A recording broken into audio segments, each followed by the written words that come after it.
کامیابی کا ایسا راز جو آپ نے کبھی سوچا بھی نہیں ہوگا۔ کامیابی، کامیابی اور کامیابی، نہ جانے اس کے لیے ہم کتنی محنتیں کرتے ہیں اور کتنی مشقتیں جھیلتے ہیں، مگر پتہ نہیں یہ کہاں چھپی ہوتی ہے، یہ ملتی ہی نہیں ہے نا۔ زندگی میں کامیاب ہونے کے لیے، کامیابی پانے کے لیے جو لکھنا پڑھنا جانتے ہیں وہ تو نہ جانے کتنے ہی کتابیں پڑھتے رہتے ہیں اور اپنی طرف سے کتنی تدبیر اور سوچ بچار کرتے ہیں کہ کامیاب ہو جائیں، لیکن پھر بھی ایک عجیب سا خلا رہ جاتا ہے، کہیں نہ کہیں ایسی غلطی ہو جاتی ہے جو نہیں ہونی چاہیے۔ اس لیے آج ہم بات کریں گے ایک ایسے پاورفل عمل کی جو ہمارے پاس ہوتے ہوئے بھی ہم اسے استعمال نہیں کرنا جانتے۔ تو جس بارے میں بات کر رہا ہوں وہ ہے استغفار۔ اور یہ استغفار ایسی چیز ہے اس میں زندگیوں کو بدلنے والی غیر معمولی طاقتیں ہیں۔ جی ہاں، وہی استغفار یہ کامیابی کی کنجی ہے۔ جو لوگ دیندار سمجھے جاتے ہیں وہ بھی گناہوں میں مبتلا ہیں، اور ہر ایک نے اپنی اپنی مرضی کے مطابق تھوڑی تھوڑی تو بہت دینداری اختیار کر رکھی ہے۔ جس نے جتنا دین اپنا رکھا ہے اسی کو کافی سمجھے ہوئے ہے، اور باقی دین میں جو شریعت کی خلاف ورزیاں ہوتی ہیں ان سے بچنے کا بالکل اہتمام نہیں۔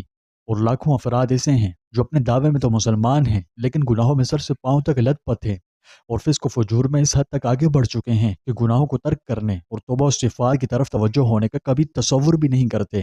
بلکہ اور میں سے تو بہت سے افراد ایسے ہیں جو یہ سمجھتے ہیں کہ اتنے گناہ کر لیے ہیں، اب چھوڑو کیا توبہ قبول ہوگی۔ تو دیکھیں، یہ سراسر گمراہی ہے۔ انہی امور کو سامنے رکھ کر آج ارادہ کیا کہ توبہ کی حقیقت اور ضرورت اور استغفار کے دلی و دنیائی فوائد پر ایک مختصر سی عام فہم انداز میں ویڈیو بناؤں، جس میں گناہوں سے بچنے کی تاکید کے ساتھ ساتھ اللہ کی وسیع رحمت کا بھی ذکر ہو، اور یہ بھی بتایا جائے کہ کوئی کیسا ہی اور کتنا ہی بڑا گنہگار شمار ہو، اس کے لیے توبہ کا دروازہ ہمیشہ کھلا ہوا ہے۔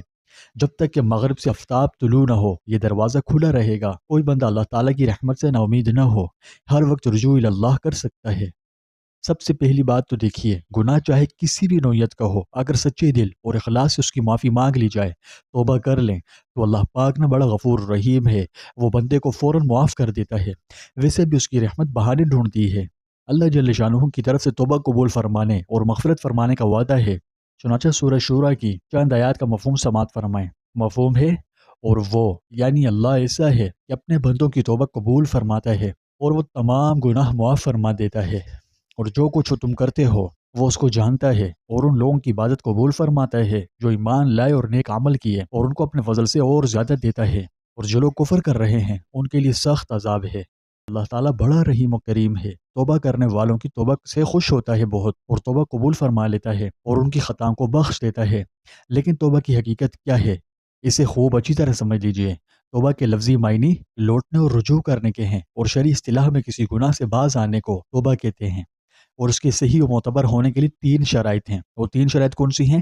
سب سے پہلی تو یہ ہے کہ جس گناہ میں فی الحال مبتلا ہے اس کو فوراً ترک کر دے، اور دوسری یہ کہ ماضی میں جو گناہ ہوا اس پر نادم ہو، شرمندہ ہو، استغفار کرے، اور تیسرے یہ کہ آئندہ اسے ترک کرنے کا پختہ یعنی پکا اور ڈھنگے کے چوٹ والا عزم کر لے، اور کوئی شرعی فریضہ چھوٹا ہوا ہے تو اسے ادا کرے یا قضا کرنے میں لگ جائے۔ اور اگر گناہوں کو لباس سے متعلق ہے تو اس میں ایک شرط یہ بھی ہے کہ اگر کسی کا مال وغیرہ ظلماً لیا ہے، کسی کا مال اپنے اوپر واجب ہے اور وہ شخص زندہ ہے، تو اسے یا تو وہ مال لوٹائے یا اسے معاف کروائے، اور اگر وہ زندہ نہیں اور اس کے ورثہ موجود ہیں تو ان کو لوٹائے، اگر ورثہ بھی نہیں ہے تو بیت المال میں داخل کرائے، بیت المال بھی نہیں ہے یا اس کا انتظام صحیح نہیں ہے تو اس کی طرف سے صدقہ کر دے، اور اگر کوئی غیر مالی حق کسی کا اپنے ذمہ واجب ہے، مثلا کسی کو ناحق ستایا ہے، برا بھلا کہا ہے یا اس کی غیبت کی ہے، تو اسے جس طرح ممکن ہے راضی کر کے اس سے معافی حاصل کرے۔ اور یہ تو ہر قسم کی توبہ کے لیے ضروری ہے کہ گناہ کا ترک کرنا اللہ کے لیے ہے، اپنی کسی جسمانی ضعف یا مجبوری کی بنا پر نہ ہو۔ اور شریعت میں اصل مطلوب تو یہ ہے کہ توبہ سارے ہی گناہوں سے کی جائے، لیکن اگر صرف کسی خاص گناہ سے توبہ کی گئی تو اسی گناہ کی حد تک تو معافی ہو جائے گی، اور دوسرے گناہوں کا وبال سر پر رہے گا۔ اس لیے تمام گناہوں سے توبہ کرنی چاہیے، کیونکہ اللہ پاک کی ذات سب سے زیادہ رحیم و کریم ہے، وہ ارحم الراحمین ہے۔ مشرک اور کافر کے علاوہ سب کی مغفرت فرما دے گا۔ جس قدر بھی گناہ سرزد ہو جائیں اس کی رحمت سے کبھی نا امید نہ ہو، اور برابر توبہ کا اہتمام کرتے رہیں۔ توبہ بار بار ٹوٹتی رہے پھر بھی برابر توبہ میں لگے رہیں، کسی دن انشاءاللہ پکی توبہ بھی نصیب ہو جائے گی۔ اور یہ بات خوب اچھی طرح سمجھ لیجئے کہ جس خوش نصیب کو پکی سچی توبہ کی توفیق مل جائے نا، تو کامیابی اس کے قدم چومتی ہے۔ تاہم ملحوظ رہے کہ کامیابی صرف مال و دولت یا شہرت کا نام نہیں، اصل کامیابی ہی اللہ کے راضی ہونے، اس کی رضا نصیب ہونے میں، اور پھر اس کی برکت سے سکون قلب، رزق میں برکت، گھر میں راحت اور اللہ کی رضا میں۔ تو پیارے دوستوں، دنیا دارالامتحان ہے، ہر کوئی آزمائشوں میں مبتلا ہوتا ہے۔ اکثر ہماری پرابلمز کا حل ہماری نظر کے سامنے ہوتا ہے لیکن ہم اسے دیکھ نہیں پاتے۔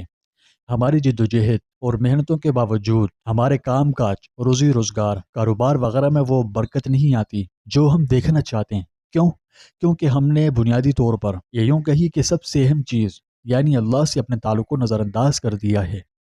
اب سوال یہ پیدا ہوتا ہے کہ استغفار آخر کس طرح کامیابی کی کنجی بن سکتا ہے؟ یعنی ہم استغفار شروع تو کر دیں، مگر یہ کامیابی کی راہیں کیسے کھول سکتا ہے؟ تو دیکھیں، اس کے دو پہلو ہیں، ایک تو روحانی اور دوسرا سائنسی۔ روحانی پہلو تو بہت واضح ہے، قرآن پاک میں ارشاد ہے فَقُلْتُ اسْتَغْفِرُوا رَبَّكُمْ إِنَّهُ كَانَ غَفَّارًا يُرْسِلِ السَّمَاءَ عَلَيْكُمْ مِدْرَارًا وَيُمْدِدْكُمْ بِأَمْوَالٍ وَبَنِينَ وَيَجْعَلْ لَكُمْ جَنَّاتٍ وَيَجْعَلْ لَكُمْ أَنْهَارًا۔ یعنی اپنے رب سے معافی مانگو، وہ بڑا بخشنے والا ہے، وہ تم پر آسمان سے خوب بارشیں برسائے گا، تمہیں مال اور اولاد سے نوازے گا اور تمہارے لیے باغات اور نہریں پیدا کر دے گا۔ یہ اللہ کا وعدہ ہے، یعنی استغفار محض دعا ہی نہیں بلکہ اللہ کے بنائے کائناتی نظام میں ایک قانون ہے۔ اب جو بندہ استغفار کرے گا اللہ اس کے لیے راہیں کھول دے گا۔ آپ نے اکثر یہ بات نوٹ کی ہوگی کہ جب بندہ استغفار کی کثرت کرتا ہے، کثرت سے استغفار کیا جائے تو چند دن میں رزق، معاش اور ان چیزوں میں بہت برکتیں آنے لگتی ہے۔ دل میں جو ہر وقت دنیا کے لگائے ہوئے زخم رس رہے ہوتے ہیں، تکلیف پہنچا رہے ہوتے ہیں، تو یہ ان پر مرہم بن جاتا ہے۔ اور ایک حدیث شریف میں بھی آپ صلی اللہ علیہ وسلم کے فرمان کا مفہوم ہے کہ جو شخص استغفار کی کثرت کرے اللہ کریم اس کی ہر پریشانی، ہر غم تکلیف کو دور کر دے گا، ہر مشکل آسان فرمائے گا اور اسے وہاں سے رزق عطا فرمائے گا جہاں سے وہ سوچ بھی نہیں سکتا۔ اندازہ لگائیں، اب اگر سائنسی پہلو کی بات کریں تو جدید سائنس بھی مانتی ہے کہ مثبت سوچ رکھنا یعنی کسی بھی حال میں امید کا دامن نہ چھوڑنا، اپنی سوچ ہمیشہ مثبت رکھنا اور توبہ استغفار جیسی پریکٹس سے انسانی دماغ پر بڑا گہرا اثر پڑتا ہے۔ یہ انگزائٹی کو کم کرتی ہے، سوچنے سمجھنے کی صلاحیت کو، خاص کر فوکس کو بڑھاتی ہے، مثبت سوچ کا مالک بنا دیتی ہے اور انسان کو اندر ہی اندر سے پرسکون کرتی ہیں۔ اور یہ تو آپ کو معلوم ہے کہ جب انسان پرسکون ہو اور مثبت سوچ رکھنے والا ہو تو ناگزیر حالات میں بھی بہت اچھے فیصلے کر لیتا ہے، اور سب سے ضروری چیز کہ اللہ پاک ہر کام میں برکتیں ڈال دیتا ہے اور یوں کامیابی اس کے قدم قدم پر قدم چومتی ہے۔ قرآن و حدیث میں تو اس کے بے شمار فضائل اور فوائد بیان ہوئے۔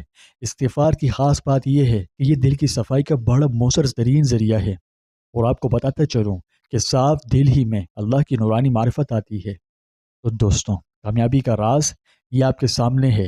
آج میں نے نہایت عام فہم انداز میں سمجھایا کہ کیسے آپ کی کامیابی کی کنجی استغفار بن سکتا ہے، لیکن یہ بات واضح رہے کہ استغفار ہے، ٹھیک ہے نا جی؟ وہ جادو کی چھڑی نہیں کہ جسے ہلایا اور ہو گیا، یہ ایک مستقل عمل ہے، وقت کے ساتھ اثر دکھاتا ہے۔ اس لیے آج اس استغفار کو اپنی ڈیلی کی روٹین کا حصہ بنا لیجئے، ٹھیک ہے دوستوں؟ اگر آپ کو بھی استغفار سے محبت ہے تو کامنٹ میں اللہ لکھ کر اپنی محبت کا اظہار کریں۔ اللہ سے دعا ہے کہ ہمارے تمام گناہوں کو بخش دے، ہم سب کے رزق، روزی روزگار، کاروبار، نیک تمناؤں میں خوب خیر و برکتیں عطا فرمائے، اور اپنے فضل و کرم سے ہم سب کو اصل کامیابی، حقیقی کامیابی سے نوازے۔